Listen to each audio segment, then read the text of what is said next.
Hello, welcome to Shift Solve Academy, and for today we will be discussing about vector addition and subtraction.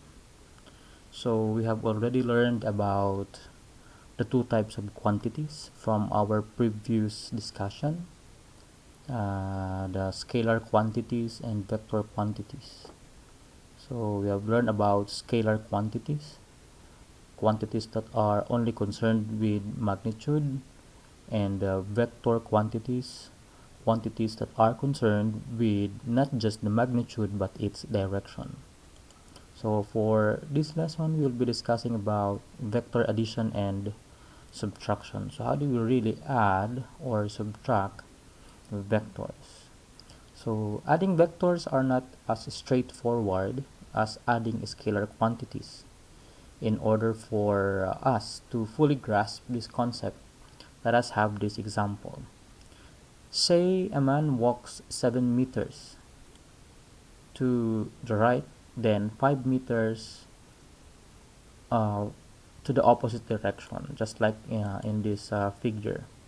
So the total distance, the scalar, if we will be talking about the distance, the total path traveled by the man, then it will just be the sum of the total path covered by his travel. Like in this figure, it's 5 meters plus 7 meters. So the distance, which is a scalar quantity, is just 12 meters. But its displacement is a vector quantity. But its displacement is 2 meters to the right. Note that the direction of the resultant vector points the object's initial position to its final position.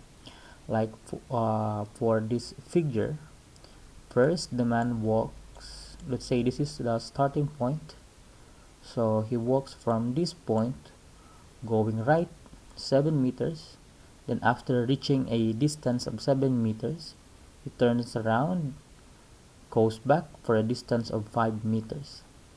Now when we are talking about displacement, we are talking about its position in regards to its starting point. So we are now talking if how far or how near will be the object from its starting point.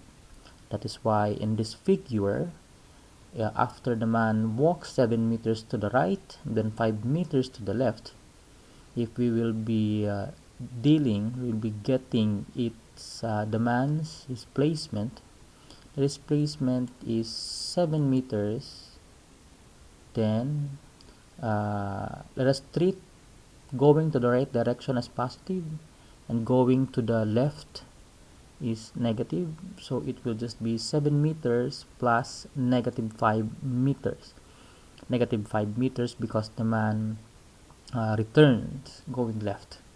So the answer would be positive 2 meters.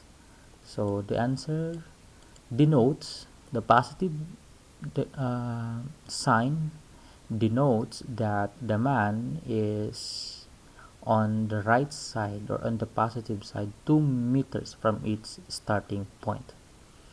On the other hand, adding vectors that are not parallel to each other, like in this figure, can be solved by placing the tail vector at the tip of the first vector. Like for this figure, we have two vectors, vector A and B. So like in figure A, this is vector A, then the second vector is vector B going on this direction. So vector A going to the right, and then vector B is going somewhere in this direction with a certain angle. So we can plot or we can illustrate a vector using a Cartesian coordinate plane by using the positive and negative x-axis, or the positive y and the negative y-axis, or by using the direction convention like the north, east, west, and south convention. So going back to this figure, we have two vectors, vector A and B. So we can illustrate the sum of this vector by this method first. We can actually, you can choose either of any methods that is more practical to you or easier to understand. So this joining the two tip, this one is the tip to tail method, vector A then vector B.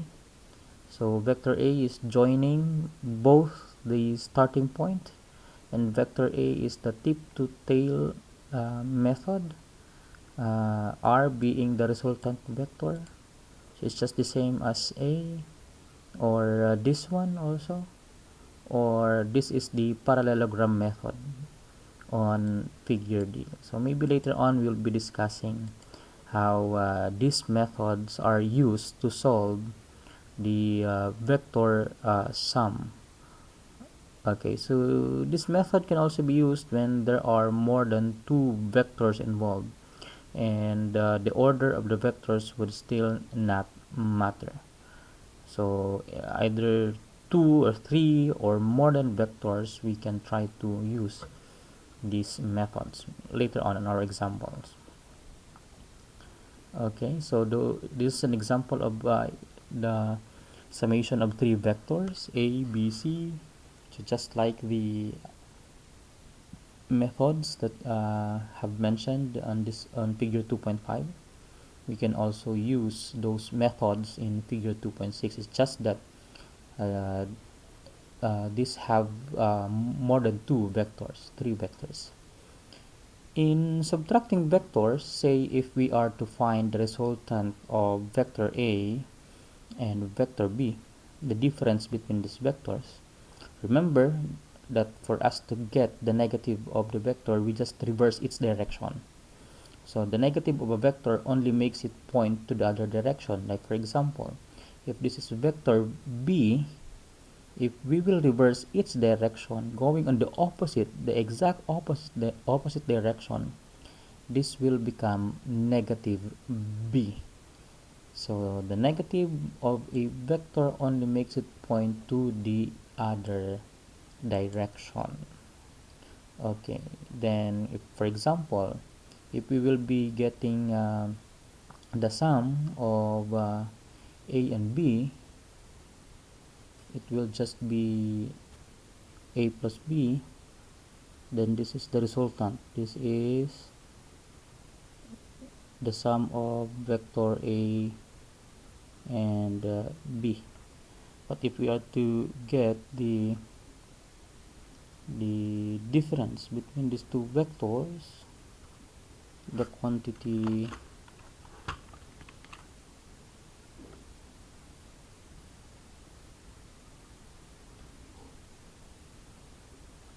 if we are to get the difference, then this will be this line, the difference between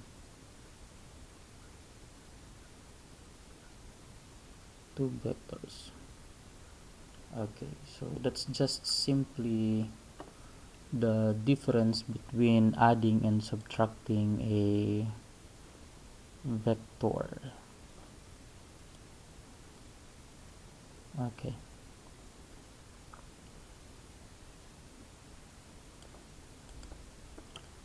so let's try to solve this example 2.2.1. Let's try to discuss this example. So a man drove 3 kilometers to the east, then 5 kilometers to the north. Determine how far and in what direction is he from the starting point. Now, since the two vectors form a right angle with each other, the resultant can be easily determined by using the Pythagorean theorem. But I would like to remind you that it's not always Pythagorean theorem. You can use any other trigonometric laws like sine law or cosine law in solving vectors like this one. But because the two vectors in this problem forms a right triangle, it would be easier for us to use the Pythagorean theorem. So according to the problem, a man drove 3 kilometers going east.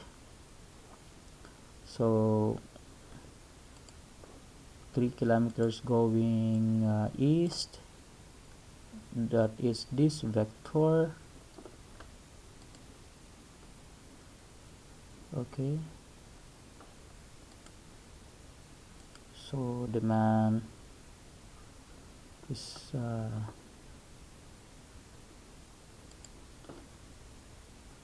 so this vector going 3 kilometers going east, then 5 kilometers 5 kilometers going north, this one. Okay, so those are the two vectors. It forms a right triangle. So let R be the resultant. So if we will get the magnitude of these two vectors, then R is just the square root of 3 and 5, as in Pythagorean theorem. 3 kilometers squared plus 5 kilometers squared.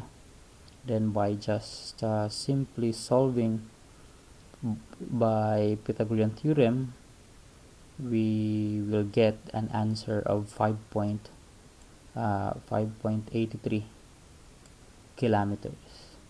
Okay, but 5.83 kilometers is just the magnitude of these two vectors. We still need to get its direction, because remember, in vectors we are dealing with not just with magnitude but the direction. So this is the magnitude, 5.83 kilometers. Then we have still to get its direction. So if you are given a two vectors, 3 kilometers going east, then the other is going north, then let us simply find the angle, this angle theta. Okay, finding that angle theta. So remembering our trigonometry, the easiest function that we can use to find this theta, angle theta, is tangent, because this is the opposite side and this is the adjacent side. So tangent is just the ratio of the opposite and the adjacent side. The opposite side is 5 and the adjacent side is 3. Therefore, solving for theta, we'll have arctangent 5 over 3. Then we will have 59.04 degrees. Okay, 59.04 degrees is the direction. Now, since the angle is measured from east towards north, then we can say that theta is 59.04 north of east, and hence the magnitude and direction of the resultant is 5.83 kilometers at 59.04 degrees north of east. So that's just how simply we can solve for two vectors. Now let us continue with the components of vectors. So a vector that lies on a Cartesian coordinate plane that's neither horizontal nor vertical can be broken down into two vectors. Consider figure 2.8. Vector, we have a vector A with a certain degree theta. Now this vector can be broken down into two components. This is what we call the horizontal component, denoted by AX. Then the vertical component, denoted by a y. So this is the vertical component, this is your horizontal component. Now the value of the components of a vector can be solved by using some simple trigonometric functions. If we can just remember the mnemonics that we have learned in trigonometry. So katawa, the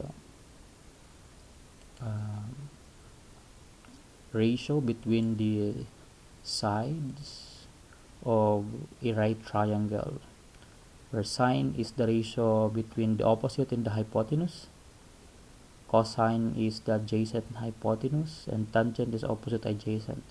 If this is your angle theta, then this is your opposite side, then this is your adjacent side, and this is your hypotenuse. Okay, so just simply having the ratio of the sides of this triangle, then we can already solve for its components. So given the magnitude and the direction theta of a vector, we can solve for its x and y components, or the horizontal and the vertical components. So if we will consider this figure, getting the horizontal component or the x component, so we will be using cosine because we are looking for the adjacent side ax. Okay, so if we are looking for ax, the adjacent side, then the most appropriate function that we should use is the cosine function, because cosine function is the ratio between the adjacent and the hypotenuse. That is why cosine theta is ax all over the vector itself a, and by cross multiplying we'll have ax be equal to a times the cosine of the angle. And applying the same principle for the vertical component, or ay, then the appropriate function is sine, because sine is the ratio between the opposite side, this side, which is also equal to your ay, this side. So these are just equal by magnitude, then the opposite side and the hypotenuse a. So sine is just ay all over a, therefore ay, the vertical component, is just a sine theta. So let us consider, for example, this vector. We have this vector, a force vector, because it is in newtons. So we have a force vector, 10 newtons at an angle of 60 degrees. So this is 60 degrees north of east, or 60 degrees above the positive x-axis. So again, we can choose whatever is convenient convention that you can use. You can use the Cartesian convention, the positive x or negative x, a positive y or negative y, or the north, east, west, south convention. So we have a force vector 10 newtons at an angle of 60 degrees. Okay, so finding the x component, if we'll try to trace this one, this is the y component, and this is the x component. So this is your let's say that's vector a,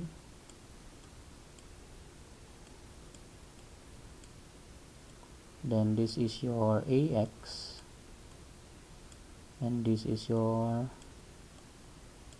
ay. So again, ax is just a cosine theta, 10 newtons times cosine 60 degrees. We will have ax be equal to 5 newtons, and for the y component, a sine theta, 10 newtons times sine 60. The vertical component is 8.66 newtons. So that's how simple we can find the component of a vector. Now another example is solving the vector sum of these two vectors. Example 2.3.3. The problem is determine the magnitude and direction of the sum of two vectors, vector A and B. If vector A is 15 newtons and vector B is 10 newtons. But then if you try to look at the figure, it was already stated that vector A has an angle of 60 degrees above the positive x-axis, and vector B is 30 degrees above the negative x-axis. Let us try to solve this problem. Now, since the angle must be measured from the positive x-axis, the angle of vector B, so this is 30 degrees. For us to easier solve this problem, we can express both angles in reference to the positive x-axis. So angle vector A is 60 degrees, then vector B is 150, because this whole from positive x-axis to the negative x-axis is 180 degrees. So if this is 30 degrees, this is 30. According to the figure, this is 30 degrees, an angle of 30 degrees. Therefore, from the positive x-axis, vector B has an angle of 150 degrees. Now let us first solve for the components of these vectors. So like for vector A, we can find the x and y components of this vector by again using our formula that ax is a cosine theta, and solving a 15 newtons cosine 60 degrees, the x component of a is 7.5 newtons. Then for the vertical component, a sine theta 10 newtons sine 60, then the vertical component of a or ay is 12.99 newton. Applying the same process to vector B, then bx is equal to b cosine theta 10 newton times cosine 150 degrees, then bx is negative 8.66 newtons, and by is equal to b sine theta 10 newton times sine 150 degrees is 5 newtons. Now we have the x and y components for vector A, and we have the x and y component for vector B. So for us to get the components of the resultant, let's say vector R, the resultant of vector, we just have to add the magnitude of its components. Like for the x component of the resultant, Rx, so this is the x component of the resultant, we just have to add the x component or x components of the two vector ax plus bx. So that is 7.5 newton plus bx negative 8.66 newton. So the sum of the x components is negative 1.16 newtons. So this will now become the x component of your resultant vector. Similarly, for the y component, we just have to again add the two vertical components, the vertical component of A and the vertical component of B. Then AY is 12.99 newtons, BY is 5 newtons. Therefore, the y component of your resultant is 17.99 newtons. Then, if we will illustrate uh, these components, we will draw this component into the Cartesian coordinate plane, or just illustrate this using the plane. So x is negative 1.16, then the y is 17.99. Let us first draw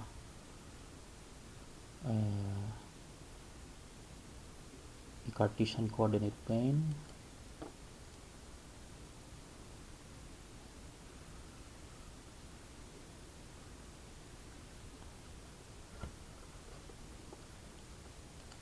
Okay.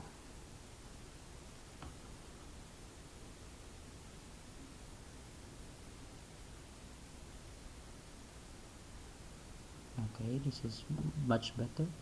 So Rx is negative 1.16 newton. So let's say this is your Rx, going to the negative x direction, negative 1.16 newtons. Then we have Ry,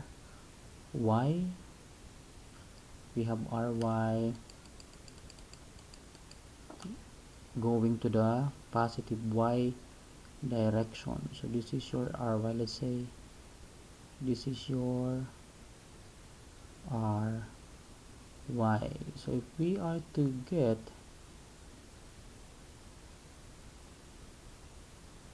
the component of this vector, this is your resultant. Okay, so this is your resultant vector. Okay, so that's how we analyze our two vectors. Okay, so this is your Rx, this is your Rx,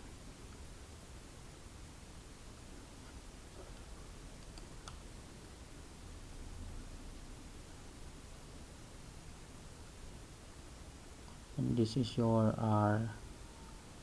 Ry. That is why to get the resultant vector, again we just have to use Pythagorean theorem. So the magnitude of r is just the square root of rx squared plus ry squared. And applying Pythagorean theorem, we will get the magnitude of r be equal to 18.02 newtons. And for the direction of the resultant vector, theta. So where is angle theta? And in this figure, our angle theta is considered to be in this direction. This is your angle theta. Okay, so if we will be getting angle theta, then the function that we have to use is the tangent function, because if this is theta, then this is the opposite and this is the adjacent, where in the opposite side, this side is just equal to your ry. Therefore tangent theta is ry over rx. So if this is ry, this is also equal to your ry, and this is your adjacent, this is your opposite side. Therefore, theta is the arctangent of 17.99, our ry earlier, then rx negative 1.16 Newton. Then we will get the angle for these two vector be equal to negative 86.31 degrees, or we can say that this is 86.31 degrees above the negative x axis. So that's how we solve for the vector sum of two vectors. Okay, so this is just a one method that we can use to simply solve for the sum of two vectors.